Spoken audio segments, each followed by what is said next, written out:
Kenapa kemerdekaan harus diisi kekasih? Karena tong kosong nyaring bunyinya. Oh, jangan kau gedebus muluk-muluk bicara tentang kemerdekaan bila kau tak punya waktu luang. Karena hanya di dalam waktu luang kau bisa merenungkan arti hidup secara merdeka. Mengenangmu adalah kebangkitan dalam hidupku. Walau mengenangmu selalu membuatku bersedih. Puncak kangen paling dahsyat ketika tak saling telepon WA, email, video call, dan lain-lain. Tapi diam-diam dua-duanya saling mendoakan kekasih. Oh, menikah adalah nasib, mencintai adalah takdir. Kau bisa berencana menikah dengan siapa, tapi tak bisa kau rencanakan cintamu untuk siapa. Wong takon wo sing tur angkara antarane. Sebenarnya saya lahir di Jember, tapi lebih besarnya di Situbondo. Ron-ronane koro janji sabar sautara. Sejak taman kanak-kanak aku pindah di Baluran, di batas antara Kabupaten Situbondo sama Banyuwangi. Itu sebuah hutan. Jadi taman kanak-kanakku di situ sampai SMA di Situbondo. Kalau di Jember sendiri nggak terlalu ingat ya, karena taman kanak-kanak waktu itu. Ya, saya termasuk dulu, walaupun dari kecil ayah saya dalang, di rumah ada gamelan, karena teman-teman saya SD ketika SMA-nya mereka ke Malang, ke Surabaya. Kalau liburan itu main pingpong bareng, itu gitarannya sudah rock, blues, lagu-lagu di Purple. Nah, saya malu punya bapak dalang dan di rumah itu adanya gamelan. Tapi saya bangga kalau pas puasa. Jadi patrolnya itu musik, ngebangunin sahur itu paling komplit aku. Jadi beberapa gamelan ku naikin becak dan ku tabu bareng-bareng. Jadi yang lain itu dangdutan, musik-musik band, musikku musik gamelan tuh. Ada bonang, ada kendang, ada 3 becak kadang-kadang. Dan habis patrol itu ya nyuri bakso. Biasanya pedagang-pedagang bakso itu kan tutup jam 12 ke atas. Rombongnya bakso masih ada di jalannya, itu biasanya masih banyak daging tuh di situ. Lagu itu nyampe ke orang tidak dari pengertian kognitif arti kata-kata. Lagu itu nyampe ke orang, musik itu nyampe ke orang dari bunyi, dari ritme, dari wong takon. Orang nggak perlu kata wong takon, dia udah nggak perlu sebetulnya. Tapi tiba-tiba tanpa sadar dia sudah masuk ke hatinya. Makanya ketika ada agamawan yang bilang musik itu haram, saya bingung gitu loh. Kata-kata bahasa itu juga musik. Yang nggak pakai bahasa musik tuh ya operator GPS itu gitu loh. Belok kanan, Anda sudah betul. Itu memang nggak musik. Tapi kalau mau kemana, ke Surabaya, umumnya orang-orang itu mau kemana, Bandung. Kalau 2 kata biasanya kata kedua ditekan. Kalau terdiri dari 4 suku kata, biasanya yang ketiga ditekan Surabaya, Sukabumi, gitu. Kecuali kalau marah baru yang ditekan yang keempat, Sukabumi, gitu loh. Mau kemana? Sukabumi. Mau kemana? Surabaya, gitu kan? Jadi bahasa itu musik. Artinya kalau musik itu haram, orang nggak boleh ngomong. Ini musik, ada ritmenya. Ada nada ya. Iya, yang nggak ada ritme, Mbak. Itu operator GPS. Itu Mei aku bikin, Mei 2008. Kalau nggak salah beberapa hari kemudian Mbak Artum lengser. Aku di Jogja ini waktu itu. Jadi Kamu kalau ingat di Jogja waktu itu di pemberitaan dari Tugu Utara itu, dari Tugu sampai ke alun-alun utara, itu isinya orang. Orang cuma jalan, hening, pemilik toko semua di Malioboro keluar ngasih makan, bungkusan, nggak gitu loh. Jadi, nah itu Mei yang jelas. Terus beberapa 21 Mei Pak Harto lengser. Jadi aku duduk ngelihat di saat di Malioboro itu suasananya itu wong takon marah tapi hening gitu.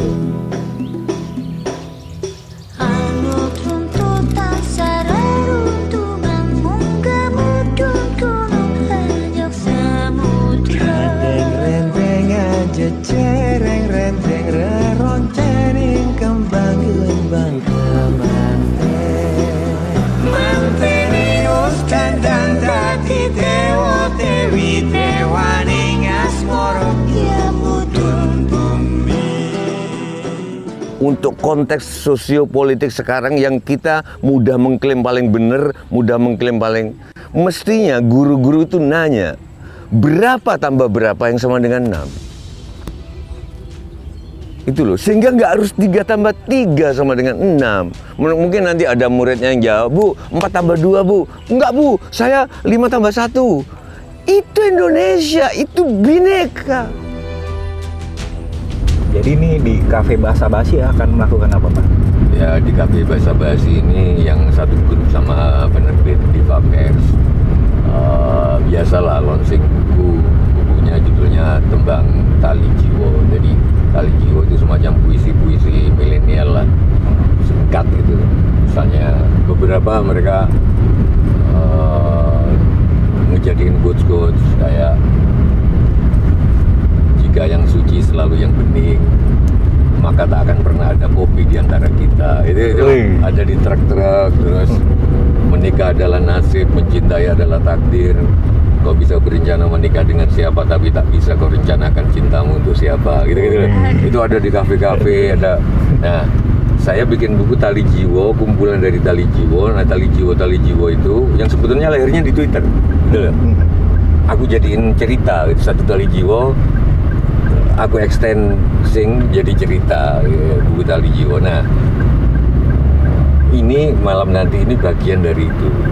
Tapi karena aku di setiap ceramah dimanapun, mau di vihara, di gereja, di pesantren, di kampus, yang paling banyak kampus, ini di kafe, selalu mensyaratkan ada musik. Biasanya terus bincang-bincang. Aku nggak pernah punya konsep sih kalau ngomong, kalau di ceramah. Paling aku ngasih pengantar setengah jam, habis itu tanya jawab. Jadi tergantung pertanyaan. Kita ngomong apa, terus nyanyi gitu. Gitu. Nah, ini Jackson untuk itu.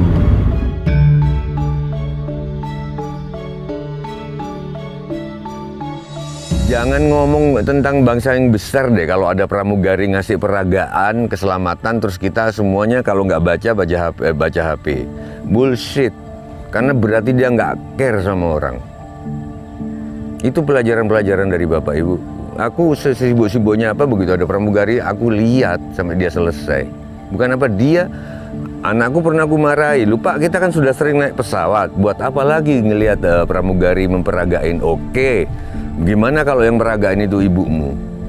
Gimana kalau kakakmu? Nggak diperhatikan oleh orang.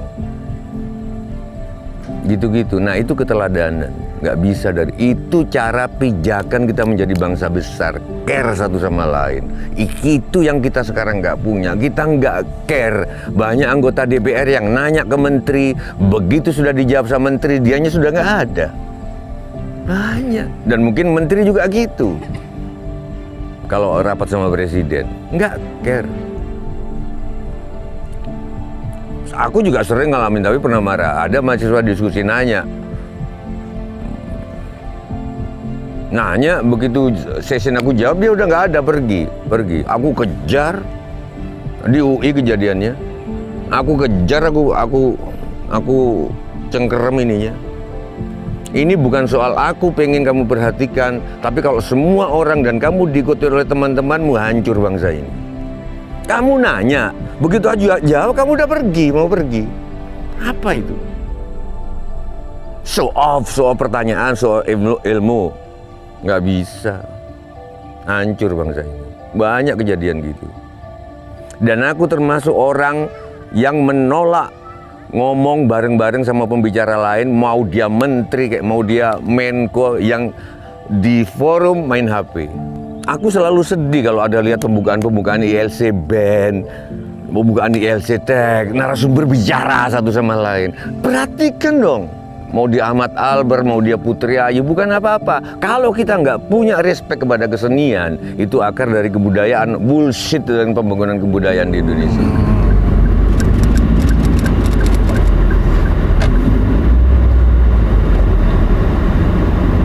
Umur kalian ini masih panjang, kalau ini ngomong lain, ngomong nggak antar kita. Kalau aku sih batasnya umur sampai umur 35 tahun.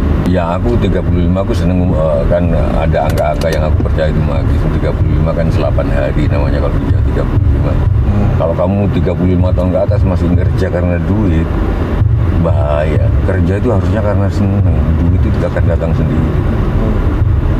Kalau kamu umur 35 tahun itu masih nyari duit, kamu salah. Umur 35 tahun itu harus duit yang nyari kamu, karena kamu ahli di suatu bidang. Iya, mau kamu jadi perias pengantin semua rela nunggu kamu. Kamu bikin WO, wedding organizer, bahkan ada besar aku sering lah, bahkan ada yang sampai menunda mantunya loh, hanya supaya karena tanggal itu dia nggak bisa, hanya supaya WO-nya dia. Care sama bagus banget. Aku beberapa kali lihat, karena ini temanku banyak dari orang miskin sampai orang elit di Jakarta. Nah, aku tuh ikut yang orang elitnya, ketemu WO-nya itu. Bagus sih. Aku bisa ngerti gitu kalau ibu-ibu itu pengen dia gitu. Detail itu nanti datang jam berapa, nanti dari ini. Bagus banget itunya. Gitu loh. Yang dipakai ke nikahan anaknya Putri? Enggak, aku nggak pakai itu, mahal banget. 1,5 M mungkin. Oh, untuk honornya aja. Kamu jangan menghina aku belum kelasnya lah tuh. Tapi aku temanku banyak orang elit itu, orang-orang Pondok Indah. Terus ada sate, coba nggak harus ilmuwan yang dicari sampai ada sate di tukang sate namanya bang siapa gitu, Hadori di dekat stasiun Bandung. Itu dicari orang, tapi untuk itu perlu proses kan, karena dagingnya empuk, kamu nanti nggak apa-apa nyari-nyari. Aku juga baru ketemunya aku 36, bahkan telat setahunan aku baru keluar dari Kompas. Tapi nggak harus keluar kalau memang passionmu di pers, ya oke. Tapi jangan setelah itu kamu kerja karena duit. Kerja karena seneng, duitnya yang datang sendiri. Aku ini seneng kan, dapat duit lagi gitu loh. Iri nggak kamu? Iri nggak? Tapi jangan, karena aku udah 57 tahun.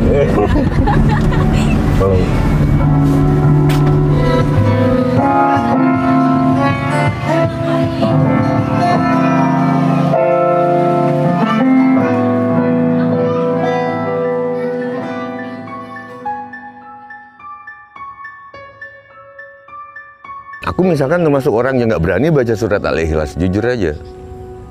Nggak gampang baca surat Al-Ikhlas itu. Aku belum berani sampai sekarang.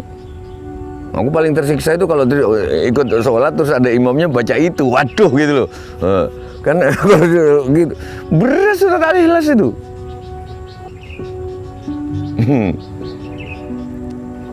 Kalau Al-Fatihah aku seneng, karena Al-Fatihah itu membuka diri. Aku membuka diri terhadap ajaran Buddha, terhadap ajaran Katolik. Aku bergaul sama sinden, aku bergaul sama orang Al-Fatihah membuka. Aku lakukan. Aku tiap saat baca Al-Fatihah karena aku lakukan. Aku belajar sama orang-orang TV, belajar terbuka. Musikku aku gabungkan sama yang lain-lain, musik sholawatan kamu dengar tadi malam kan aku gabungkan sama, aku terbuka sama Sik si Batu Manikam di Berjoget Surmariko, aku terbuka sama Pak Ketipung. Nah sekarang Sik coba tanah air 3, 4 mic-nya dong. Kesadaran mic-nya itu loh, mic-mu kayak gitu gimana bisa? begitu nyanyi ya gini dong. Jaraknya yang mic tadi segimana? Segitu. Karena begitu beda-beda lagi nggak rata lagi bunyinya. Yang naluriah gitu loh. Karena begitu kamu nggak masuk jelek banget suaranya.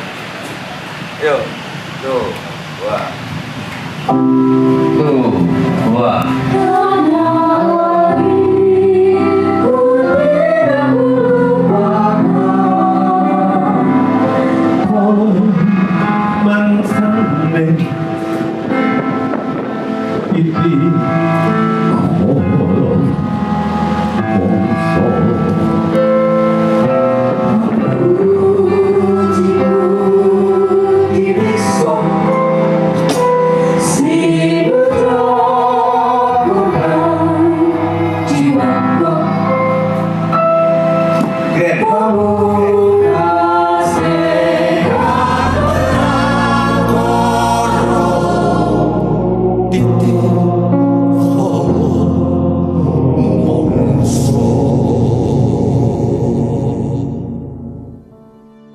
Ya, waktu saya remaja itu sampai remaja hampir bisa dibilang nggak pernah keluar rumah kalau nggak dilangkain ibu saya di pintu.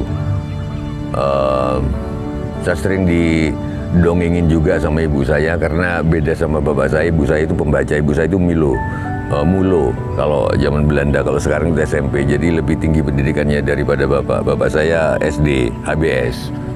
Saya cuma ingin bilang bahwa terutama untuk orang-orang tua, percuma anjuran mari kita baca buku itu nggak ngefek. Iklan layanan masyarakat juga nggak ngefek. Mau Pak Jokowi bilang apa juga nggak ngefek. Yang ngefek itu keteladanan dari orang tua.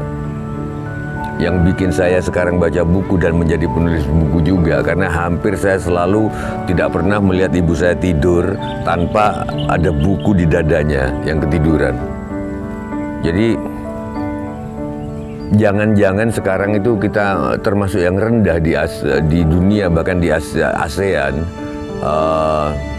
karena nggak ada keteladanan baca buku itu di rumah. Karena yang paling efektif itu keteladanan orang tua. Kalau dari bapak saya, Pak Sutejo itu dia dalang.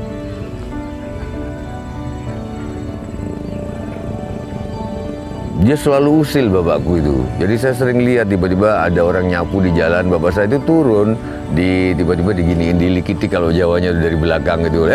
Jadi suka iseng banget. Kadang-kadang waktu bapak saya jadi camat itu nyuruh anak buahnya, kita camat di daerah 8 kilo ke kota. Bapak ingat, aku ingat bapak saya itu nyuruh anak buahnya, mantri polisi itu untuk nyari ondirdir namanya Sumolewo itu. Wah, dia berangkat ke kota ke Situbondo. Nggak ada Pak Sumolewo Pak. Ada kok. Ternyata si 3 hari baru dikasih tahu Sumolewo itu salah seorang tokoh warok di Ponorogo gitu. Jadi nggak ada hubungannya sama ondirdir mobil itu. Keisengan itu yang mungkin saya suka iseng banget orangnya. Mungkin gitu loh. Cuman hal lain juga, waktu bapakku meninggal tuh yang nganter ke kuburan banyak banget. Karena hampir seluruh hidup bapakku itu, Pak Sutejo itu hampir nggak pernah mikirin dirinya sendiri. Selalu untuk itu yang saya masih kalah gitu. Jadi contohnya waktu bapak pensiun aja, bapak masih nganter-nganter janda-janda, goncengan, kadang-kadang duda, yang pensiun juga untuk ngambil gaji ke kantor pos. Atau dari pensiun ke keluarnya duit pensiun itu kan nggak langsung, begitu pensiun terus keluar. Itu bapak ikut ngurus ke Jember, ke gitu-gitu. Jadi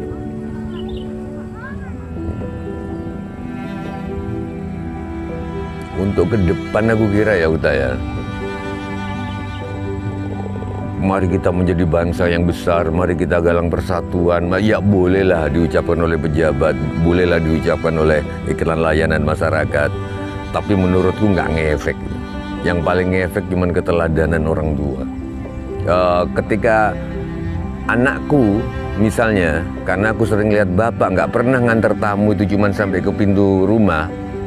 Bapak selalu nganter tamu sampai ke pintu pagar, bahkan sampai ke mobilnya, bahkan sampai ke motornya. Itu saya tanpa sadar sampai sekarang tamu saya yang di rumah itu saya antar sampai mobilnya, saya antar sampai sepeda motornya.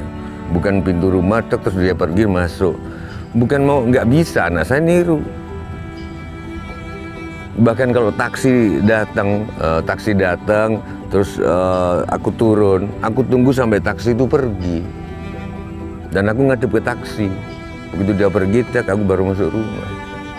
Itu sampai sekarang ke bawah. Anak saya kadang-kadang ikut gitu. Kadang-kadang saya marahi kalau gitu. Tapi dia kan bukan temen, Mbak. Dia juga bukan apa yang antar saya. Ini taksi, aku udah bayar. Yang kamu bayar adalah tenaga dan waktu. Tapi rasa nggak bisa kamu bayar. Rasa itu kamu bayar dengan respect. Nyanjang hati wasenane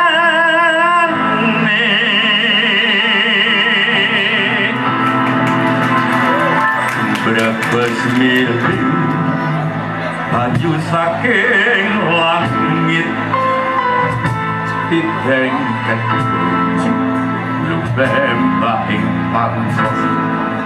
Ini bagian paling susah. Coba tiket dulu 3, 4.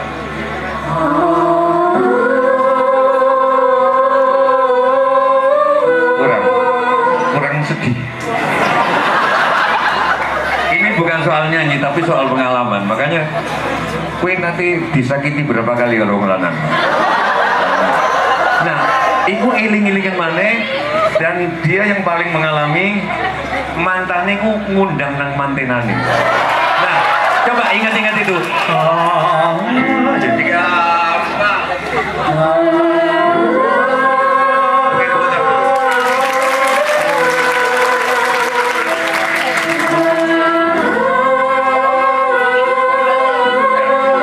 kamu kurang iling-ilingan bahwa jodohmu wis mati.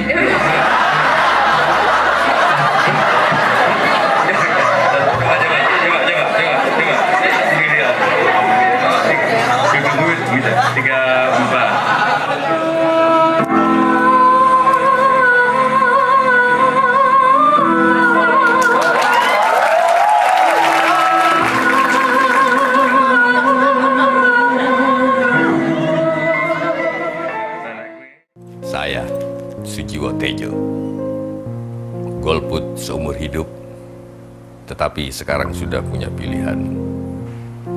Yusuf Kala. Ini semua demi martabat, harga diri, dan Waktu aku ngiklanin Pak Yusuf Kala itu, waktu itu sebetulnya yang terjadi adalah ini bukan Sarah karena yang ngomongin Jawa adalah orang Jawa sendiri. Mudah-mudahan bukan Jawa. Aku udah nek sama orang Jawa, sebagai orang Jawa loh. Jawa. Aku pengen ada presiden yang bukan Jawa gitu. Itu aja intinya gitu loh. Kebetulan ada Pak Yusuf Kala. Ya udah aku belain gitu. Aku pertama kali aku terlibat iklan. Aku nggak dibayar nggak apa. Nah celakanya aku diketawain sama beberapa orang. Ada SMS-nya. Nggak usah aku sebut. Bahwa itu nggak masuk akal gitu loh. Kok bisa iklan nggak dibayar gitu loh. Tapi wallahi nggak dibayar. Karena aku bukan ngarbayar. Mungkin bayarannya adalah kepuasan. Aku pengen yang jadi presiden itu bukan orang Jawa lagi. Nggak harus orang Jawa.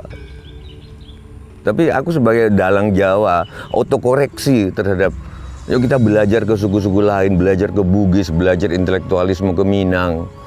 Gitu, belajar ketabahan ke orang-orang Kalimantan. Gitu. Jadi sebetulnya bukan karena terlibat banget sama politik sih waktu itu. Waktu 2008 ya, kalau nggak salah. Tapi secara kebudayaan aku lagi enek-eneknya sama orang Jawa ya. Kesantunan-kesantunan yang munafik gitu loh. Aku bangsa ini kayaknya mulai harus orang terus terang, nggak suka A bilang A, B bilang B gitu. Nah gitu loh. Aku orang Bugis gitu bayanganku. Kalah Pak Yusuf. Nggak apa-apa. Tapi aku mau jelasin sekarang kan udah lama, bukan karena aku tertarik politik, enggak. Tapi sampai sekarang aku masih dibully. Waduh, men. Melebu maneh kedua ditolak lagi. Yang ketiga ditolak lagi, keluar dari pintu dapat WA diputus pacarnya.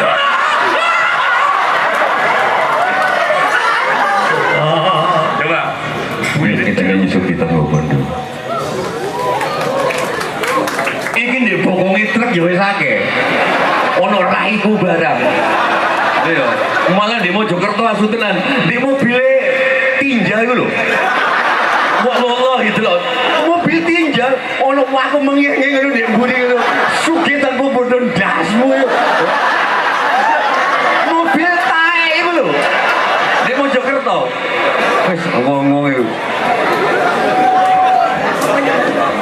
Tapi sebelumnya saya minta teman-teman yang belakang juga kirim Al-Fatihah kepada Raden Mas Raden Mas Pangeran RMP ya, Sosro Kartono, kakak kandungnya Raden Ajeng Kartini. Yang belum tahu, dia saudara beda ibu tapi kakak saudara satu ibu, nggak tahu dicek, pokoknya kakak kandungnya Kartini. Makamnya ada di Kudus. Kalau kamu sowan ke Sunan Muria mau ke Kudus itu ada di kiri jalan, ada pemakaman keluarga keraton di situ. Itu Sosro Kartono. Al-Fatihah untuk beliau. Karena syair ini saya dari beliau. Aku cuma pengen secara kebudayaan kadang-kadang presiden tuh nggak harus Jawa gitu loh, itu aja. Tapi aku tetap mendukung adanya politik, karena tanpa orang politik juga nggak ada kekuasaan. Tanpa kekuasaan, aku bilang tadi malam, nggak ada negara. Nggak ada, tanpa kekuasaan negara juga nggak jalan. Gimana coba? Siapa yang ini birokrasi? Cuman kalau aku disuruh terlibat sendiri ke politik, ya sorry lah, aku di kesenian aja gitu. Aku cuma seneng politik itu sebagai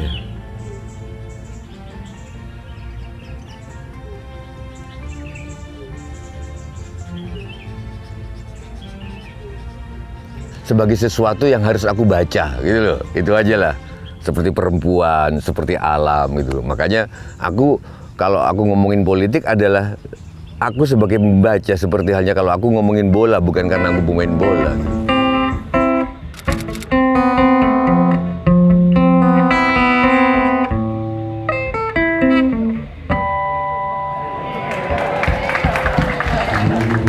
Kita bondo didaya tanpa aji, terima mawi pasrah sepi pamrih tepi aji.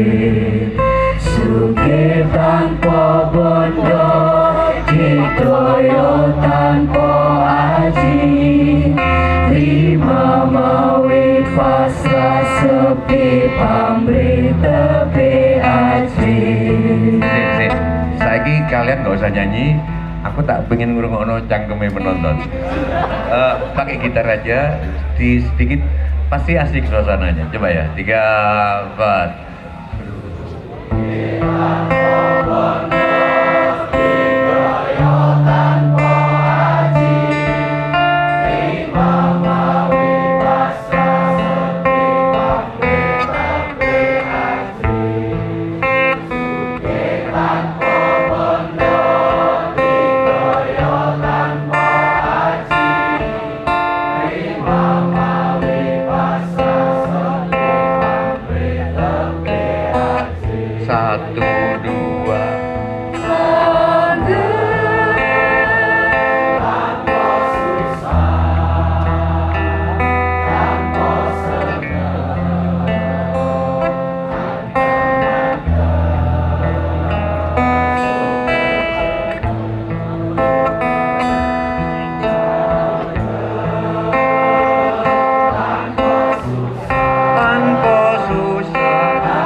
Too much love will kill you.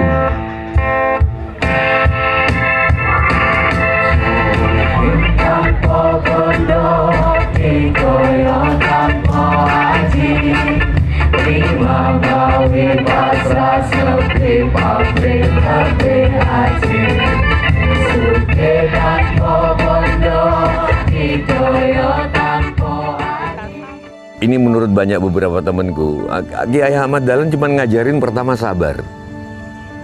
Sabar itu apa? Dan disuruh melakoni, disuruh menghayati sabar gitu loh. Ketika dalam 3 tahun diajarin sabar, nanti balik lagi diajari kebenaran. Tanpa kesabaran, begitu banyak kebenaran di dunia ini. Tanpa kesabaran kita nggak tahu kita mau pakai yang mana. Gitu loh. Itu loh kesabaran. Nah, kalau kamu sudah sabar dan bisa memilih kebenaran, itulah dasar kamu beramal soleh. Nah, kalau kamu bisa beramal soleh atas dasar pilihan kebenaran yang kamu pilih karena sabar, itulah yang disebut iman. Bukan pengucapan iman, wah luar biasa. Jadi mengajarkan itu nggak satu kitab suci itu, seprail dan tapi harus dilaksanakan.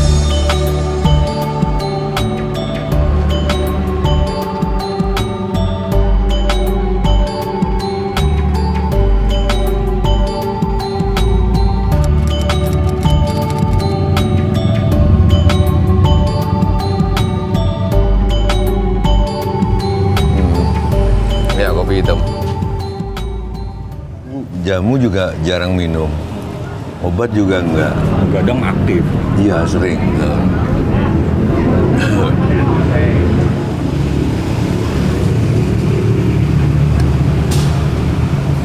Mungkin karena aku seneng kerjaanku, mungkin lah ya. Jadi ya paling sakit ya flu apa ya. Tapi aku baca-baca itu katanya nyanyi itu menyehatkan. Ya, untuk pernapasan, untuk ini gitu. Itu aja deh.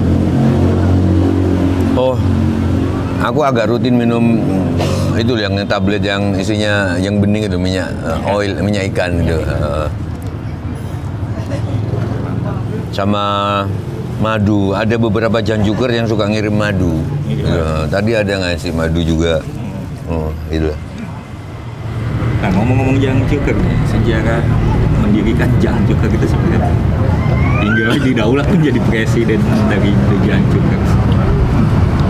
Jadi 2010 itu masa-masanya Twitter. Nah itu aku lagi iPhone kayaknya belum ada, BBM kan adanya. Aku lagi nongkrong di Bandung, ada temenku terus ambil BlackBerry ku. Rupanya dibikinin Twitter gitu sama dia gitu.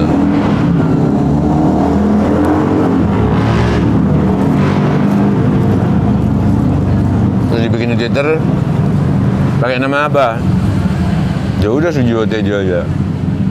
Begitu dimasukin Sujiwo Tejo, ternyata udah ada yang pakai. Makanya terus ejaannya ejaan lama, Sujiwo Tejo ejaan. Padahal nulisnya mestinya Sujiwo Tejo itu ejaan baru aja. Terus udah dipasang. Terus tiba-tiba Gandos namanya, Waskito, insinyur anak ITB. Suruh aku nge-tweet, aku kan bingung nge-tweet apa ya. Wis apa ya terserah aja, dia manggil aku Cak. Manggil apa ya? Bingung, ada mungkin setengah jaman apa ya nge-tweet apa ya. Akhirnya itu nge-tweet jancuk gitu, nge-tweet. Nah, ternyata responnya dalam 2 hari itu 1000 orangan lebih. Apalagi terus repost sama Tina Talisa. Waktu itu masih wartawan TV One. Nah, Tina Talisa udah banyak followernya, direpost sama wah bikin Twitter nih gitu loh. Jadi direpost, nah lebih banyak lagi. Itu nggak sampai seminggu lah udah 10.000 lebih kok. Nah, terus meningkat itu. Jadi, nah itu terus jadi tiba-tiba aku dipanggil Mbak, lebih banyak yang mungkin Mbak yang nggak kenal langsung. Tina Talisa kan panggil aku Mas, Najwa Shihab juga panggil aku Mas. Umumnya panggil aku Mas sih, gitu loh. Akhirnya sekarang jadi ikut-ikutan Mbah semua gitu loh. Termasuk Najwa, termasuk Rosi, Silalahi, gitu.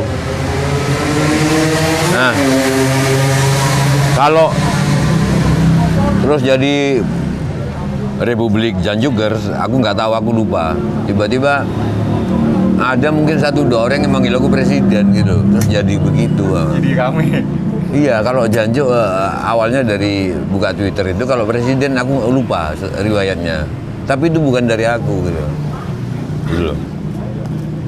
Indonesia memiliki 3 presiden.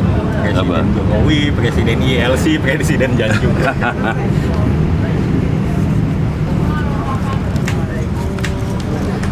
Tadi siang kita ngobrol, Mbah sempat menyinggung kiai-kiaiku. Tadi pas ngaji guru-guru. Ada teman sih sempat ngobrol ke saya sebelum ketemu Mbak Tejo. Nanya tuh gurunya Mbak Tejo sebenarnya siapa sih? Pada penasaran nih, kiainya gurunya itu sebenarnya siapa? Itu menarik itu.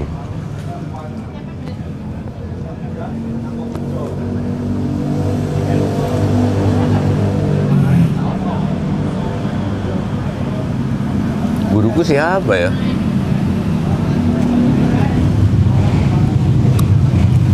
Guruku adalah murid-muridku. Itu aja, termasuk Gus Mus sama Cak Nun itu. Tapi kalau yang agak seriusnya, setiap kali aku ngajar orang, entah itu nyanyi, entah itu apa, sebenarnya aku belajar. Dari kayak yang paduan suara tadi yang aku nyanyi-nyanyi, aku belajar, oh ternyata kalau aku giniin, dia nggak bisa.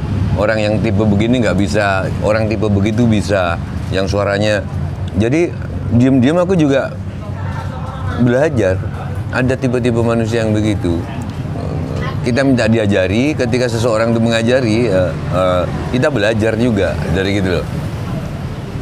Makanya di dalam jimat Kalimasada itu, jimatnya Pandawa itu, salah satu dari isi Kalimasada, kalau kamu ingin pinter, mengajarlah, bukan belajarlah. Karena dengan mengajar, pertama kita ada persiapan, kedua, kalau kita ngasih ke murid itu, kita belajar. Aku pernah mendongeng kan misalnya, ya tentang Pangeran Diponegoro atau apa, ke anak kecil. Tiba-tiba tentang Sentot Alibasa Prawira Dirja, tentang Kiai Maja. Di luar dugaan sih anak kecil ini anak kelas 3 SD. Pertanyaannya yaitu, kudanya Diponegoro itu berapa meter tingginya gitu loh. Nah, otomatis kan aku belajar. Dan karena sifatnya dongeng, aku nggak perlu baca literatur, ya udah. Kira-kira Diponegoro mungkin lebih tinggi dari aku dikit. Kalau dia nyengkelak, ya aku akal-akalin. Tinggi punggungnya itu sekitar ya sedagunya Umi nih, gitu loh. Kan mikir. Ketika kita cerita tentang adu ayam, dulu ada Sawung Galing namanya, itu tukang adu ayam di dalam di luar pertanyaan, di luar prediksiku, si anak yang aku ajarin ini nanya, warna kencing ayam apa? Gitu loh. Kan kita pasti menjawab, habis itu ya kita riset, habis itu aku tongkrongnya betul, oh ternyata gitu loh, maksudnya gitu. Jadi kalau ingin pinter, mengajarlah. Nah kalau kamu nanya siapa guru-guruku, ya yang setiap mereka yang aku ajarin itu guruku. Aku belajar dari kesabaran pemain Kajo tadi, itu aku marahi terus. Tapi dia sabar gitu, dan aku belajar juga, oh ya ternyata bagus juga. Ketika aku ngajak ngomong nenek-nenek yang mungkin SD aja nggak lulus, penjual serabi di Bandung, aku bilang ya udahlah sekarang memang sudah zaman edan, aku bilang gitu, aku dengan sok tahu. Terus nenek-nenek itu bilang, yang edan itu kan bukan zamannya tapi manusianya. Iya juga ya, gitu loh. Terus ketika aku bertanya ke nenekku juga, itu orang lain, kalau nenekku sendiri, nek Jawa itu apa? Aku kan sering baca buku tentang Jawa. Raffles pernah bikin tentang sejarah History of Java. Banyaklah Jawa adalah begini, adalah begitu. Ternyata guruku yang sebenarnya justru orang yang aku ajarin, orang yang gak pernah sekolah. Gini loh, Jawa itu ya, kamu berjalan sana ke barat, gitu. Terus perjalanan terus, selama masih ada orang menyapamu, itu Jawa. Gitu. Loh iya. Jadi aku di New York itu selalu di sini tuh. Aku ke Jepang, selama masih ada hai apa-apa, itu berarti Jawa. Di suatu tempat yang nggak ada orang sama sekali yang menyapamu, itu sudah bukan Jawa. Gitu. Saya penasaran nih Mbak. Oh. Di masalah penampilan Pak Tejo yang dulu dengan Pak Tejo yang sekarang agak berbeda nih masalah penampilan. Kobo ini tahun 2011-an lah. Iya. Habis. Jadi aku pentas di Melbourne. Aku nyanyi lagu yang titik kalau mau so kamu. Setelah pentas ada bule yang suka banget. Bule itu kan kalau suka banget kan nggak cuma tepuk tangan, dia akan ngasih apa aja gitu. Nah, dia ke panggung ngasih topi. Gitu loh. Ini topi legendaris. Aku Bra ini topi legendarisnya Australia. Membikin topi legendaris. Nah, dia kasih. Semenjak dikasih langsung dipakai terus. Langsung dipakai karena di sini aku pengen jadi militer kan dulu. Masa kecilku tuh di Baluran. Baluran itu di daerah Situbondo itu tempatnya KKO, sekarang marinir. Nah, marinir itu punya baret ungu, bougainville, yang katanya intinya sekali ngembang lalu gugur gitu loh intinya bougainville ungu. Nah, untuk dapat itu dia harus berprestasi apa untuk dapat baret ungu. Dia harus jalan kaki dari Banyuwangi, Baluran ke Surabaya ke Kesatrian Marinir. Aku pengen dari kecil bawah sadarku gitu loh. Tapi kan enggak, akhirnya aku jadi orang sipil kan. Begitu dapat ini rasaku aku kayak dikasih baret ungu gitu loh. Iya di sini ku. Aku kayak makanya nggak aku lepas. Kalau sejarah pemakaian kembang ini punya kisah berkesan mungkin. Aku lupa kalau kamu tanya itu. Lupa. Tapi begitu aku pakai Kamboja, aku merasa seneng aja. Karena wangi ini kan wangi ini ada di sini terus membuat aku merasa terhubung karena kan Kamboja ke kematian kan bayanganku gitu loh, gitu aja. Aku nggak tahu kapan dan aku nggak mau yang plastikan meskipun di Sukawati Bali ada yang dijual plastik, aku nggak mau. Aku mau Yang aslinya. yang asli. Seringkali aku ngeliat Kamboja gugur, aku pasti berhenti, aku pakai. Kalau enggak aku nyari, kayak ini aku lagi nyari tadi gitu.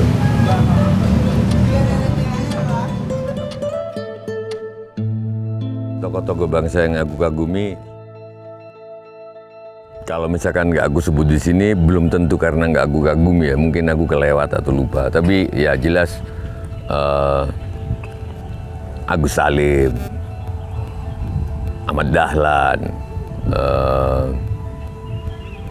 Soekarno ya pasti ya, Syahrir, Tan Malaka, Hatta, dan Pak Hatta kebetulan tahun lalu aku ke rumah beliau di museumnya di Bukit Tinggi itu. Itu memang membuat orang gini lah, dengan segala hormat, tokoh-tokoh pergerakan itu ternyata memang harus dari orang kaya. Kalau kita lihat di Bukit Tinggi itu dia ada kuda, ada dokar, ada kuda pada zaman itu. Kalau sekarang dia punya mobil-mobil yang gitu loh. Terus ada tempat ngaji begitu juga kalau kita ke rumah Soekarno di Blitar gitu. Bukan aku mengatakan bahwa orang miskin nggak mungkin jadi pejuang ya. Sekarang kenapa kok orang-orang kaya jadi hedon semua gitu loh, putra-putranya? Itu aja pertanyaanku. Dulu para pejuang itu anak-anak orang kaya. Karena ada waktu luang, mereka bacaannya banyak, maka ada waktu untuk membaca.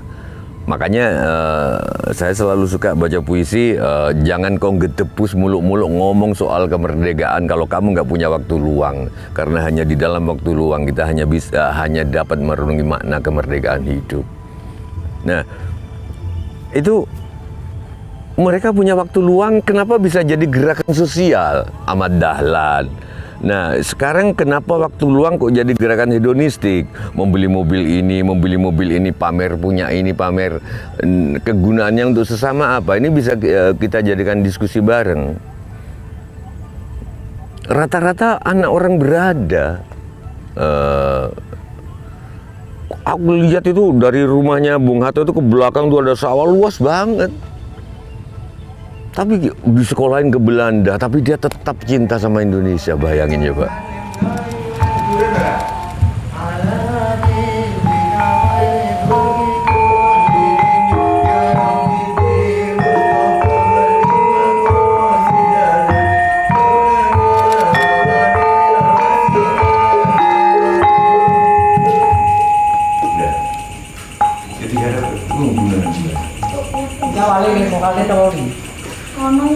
Langsung aja vokal ya.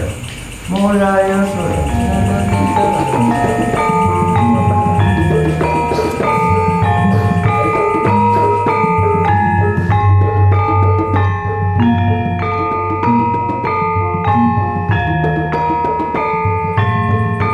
nunggang rasa ngenering panggayung lunging gadung rambat kerambil gading. Kalau menurutku situasi sekarang orang terlalu menunggang pikiran. Jadi kalau leluhur itu ngajarin menunggang rasa, makanya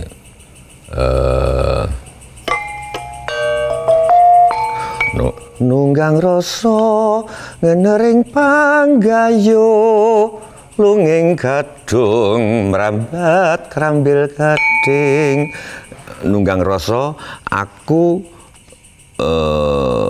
menghadap hidup, aku menunggang rasa menghadap hidup. Kebanyakan sekarang menunggang pikiran. Jadi kalau secara pikiran benar, belum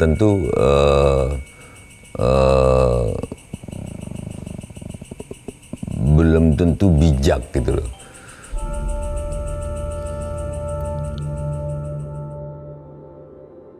Salah satu yang aku kagumi juga adalah bapak bangsa, namanya Nurcholish Madjid. Nurcholish Madjid ini pendiri Paramadina, pernah jadi rektor juga, yang waktu itu terus direktori Anies Baswedan.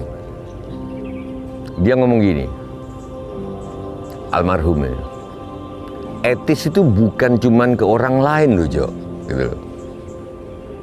Dia ngomong ini di Surabaya di LB Hotel. Tapi kita juga perlu etis terhadap diri sendiri. Etis terhadap diri sendiri itu antara lain bekerjalah di bidang yang kamu cintai. Problem bangsa ini adalah yuk mari semakin memperbanyak orang yang etis terhadap dirinya sendiri, gitu loh. Nah, dari itulah aku mau menjawab pertanyaanmu, kenapa aku nggak ke politik? Karena aku tahu aku nggak punya bakat di situ. Kalau sebagai pengamat aku bisa, tapi kalau melakukan, ngerapat aja aku nggak tahan kok. Bisa ada orang berapat, aku ngomong nunggu yang lain, aduh udah nggak bisa udah, gitu. Wong dulu waktu aktif di mahasiswa, kalau ada rapat aku nggak pernah datang, nggak tahan lihat rapat itu. Itu siksaan. Padahal kalau kita mimpin di politik sering banget kan rapat kan. Dan aku orangnya kalau ada A, kalau ada merah, kalau ada handuk warnanya merah, orangnya itu bakatku ini ya, hanya bisa mengatakan kalau terpaksa ya handuk itu saya bilang pink gitu loh. Atau handuk itu saya bilang jingga, atau handuk itu saya bilang marun, atau handuk itu saya bilang merah dan hil, handuk merah itu. Tapi aku nggak akan pernah bisa mengatakan bahwa handuk itu hitam. Nah di politik, kamu handuk merah harus bisa kamu bilang handuk hitam. itu aku nggak bisa. Aku paling banter kalau ada handuk merah. Kalau misalkan di sini ditodong sama uang atau pisau, aku paling bisa ngomong orange gitu loh. Masih ada merah-merahnya gitu loh. Masih dalam spektrum merah. Tapi kalau ditodong gini, ayo Jo, ini handuk merah bilang hitam. Misalkan ini apa? Tolong ini katakan bahwa ini merah. Oh, katakan bahwa handuk merah itu Sorry ya. Ya udahlah, kira-kira gitu. Nggak bisa. Paling pol yang bisa aku katakan itu spektrum. Misalkan masyarakat ini sebetulnya lapar gitu loh. Aku yang paling bisa ngomong spektrum lapar itu apa? Masyarakat agak gelisah gitu loh, gitu ya kan. Masyarakat agak kurang pede, terus masyarakat agak galau gitu loh, gitu. Tapi kalau disuruh bilang bahwa masyarakat kenyang, aku nggak bisa. Maka aku nggak bisa jadi orang politik. Itu.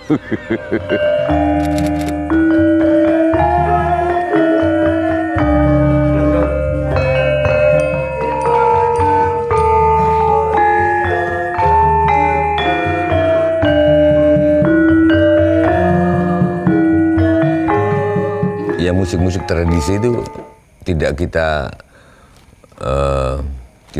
ambil terus kita kasih ke milenial gitu untuk menghadapi masa digital ini. Kita olah. Kamu bisa lihat sendiri tadi malam atau apa, nggak ada satupun musik tradisi yang aku kasih nyoh mentah-mentah tradisi. Pasti aku olah. Diinovasikan jadi. Iya, bahkan Jolali anakku yongger, si cilik tak kutang-kutang. Ini kalau aku langsung kasihkan gini, pasti milenial nggak mau. Sebetulnya lagu Lalebay itu dari situ. Anakku, anakku sing manis, jo pijer nangis. Mau milenial? Besok yen wis gede. Sebenarnya kalau aku mau sajikan tok, pamintaku nih masih tuase atau teruntut tansah reruntungan. Kita seneng, tapi anak milenial nggak mau. Aku bikin anu teruntut tansah reruntungan, munggah mudhun gunung anjok samudra. Mereka terima. Kalau aku cuma nyajikan pamintaku nih masih tuase, ya kita seneng. Anak udah opo ibu. Nah terus kalau milenial ninggalin, kita komplain para seniman, itu nggak suka. Yang salah senimannya. Lu kalau mau nyajikan yang asli itu bukan tugasnya seniman, tugasnya museum. Seniman, lu iya. Loh, nggak apa-apa ada museum yang merangkai tiap minggu anak-anak TK, itu loh aslinya gini. Tapi seniman nggak gitu, seniman berkarya.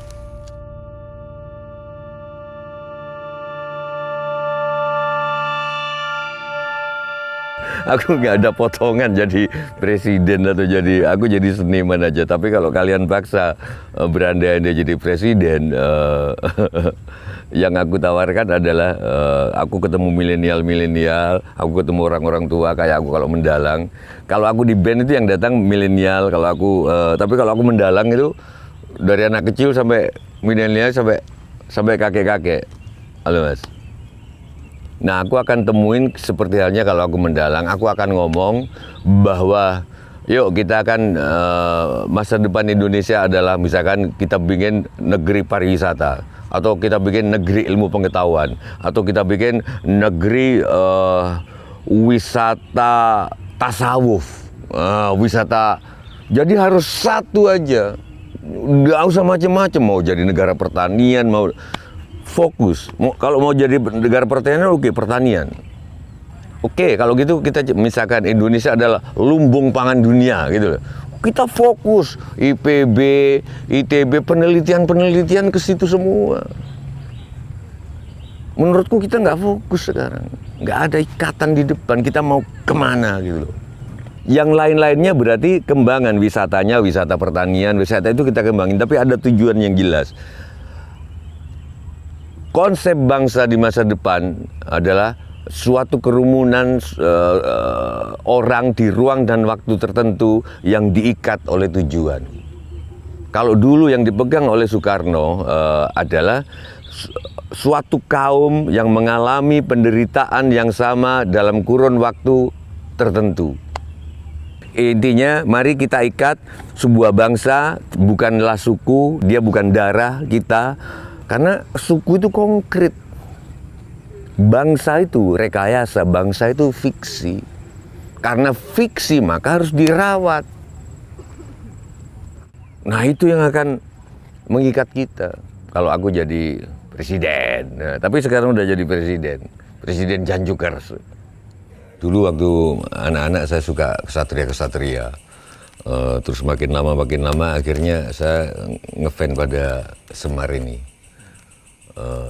Menurut aku di Indonesia yang layak patut jadi Semar itu sudah meninggal lagi, Gus Dur. Jadi saya pernah nulis serial wayang di Jawa Pos, ada Semar, Gareng Petro, ada Ponokawan itu. Nah sejak Gus Dur meninggal, bisa dicek 2009 kalau nggak salah, saya sudah nggak pakai tokoh Semar lagi. Karena bagi saya Semar udah nggak ada di Indonesia, gitu loh. Nah, kenapa kok Semar? Karena dia itu sembayangnya nggak pakai waktu. Kalau Kresna itu sembayangnya ada waktunya, Puntadewa ada waktunya, ada sanggarnya, ada sanggar pamujannya, ada tempat ibadahnya lah, ada masjid, ada gerejanya. Semar itu sembayangnya nggak pakai waktu dan di mana saja. Itu kenapa favorit. Jadi kamu lagi wawancara ini, bagi saya kamu lagi sembayang kalau menjalankan hidupmu. Tadi teman-teman lagi nabung gamelan itu lagi sembayang juga. Sinden yang lagi nyinden bagi saya itu lagi sembahyang, mensyukuri bakat yang dikasihkan sebagai sinden. Ini nggak ada jadwalnya gitu loh. Jadwal aku tak sembahyang sih, enggak. Dia ketawanya bagian dari sembahyang, nangisnya bagian dari sembahyang. Seluruh hidupnya sembahyang, seperti lagunya Bimbo. Sholatku dari Boyan sampai ke liang kubur. Gitu. Kenapa kok? Yang lain-lain sembayangnya ada waktunya. Kapan sembayang, kapan korupsi, kapan gitu-gitu ya. Sembar enggak. Sembar akimus, bukan melaksanakan tapi mendirikan. Akimus sholat. Mendirikan, menegakkan, bukan ngasih gambar orang sholat. Saya kira gitu. Nah ini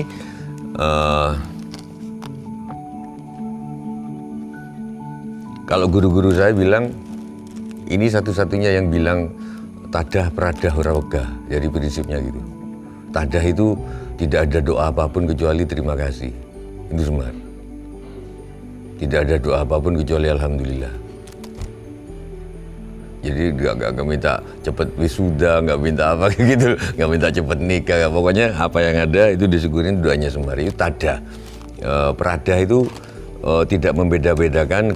Kalau sudah sanggup, kalau sudah komit, berapapun honornya dia all out. Itu prinsip Semar. Jadi tada tidak ada doa lain kecuali alhamdulillah. Itu Semar. Dan Prada, misalkan aku pentas di sini dibayar 5.000 gitu loh, terus pentas di sana dibayar 100.000 gitu loh. Nggak ada alasan di sini ogah-ogahan. Gitu loh, karena kita sudah komit, artinya all out. Kalau nyinden ya nyindennya tetap segitu, bukan karena dibayar 5.000 sama 100.000 udah beda. Itu Prada namanya. Orang ogah itu tidak ogah-ogahan. Nah gitu loh. Gitu. Nah kata Semar juga untuk masyarakat Indonesia ini, siapa yang tada, Prada dan orang ogah, kata Semar, mungkin dia kaya, mungkin dia miskin, tapi setiap kali butuh duit itu ada. Kira-kira gitu. Bukan ingin loh, setiap kali butuh, need, bukan want. Dan aku percaya itu.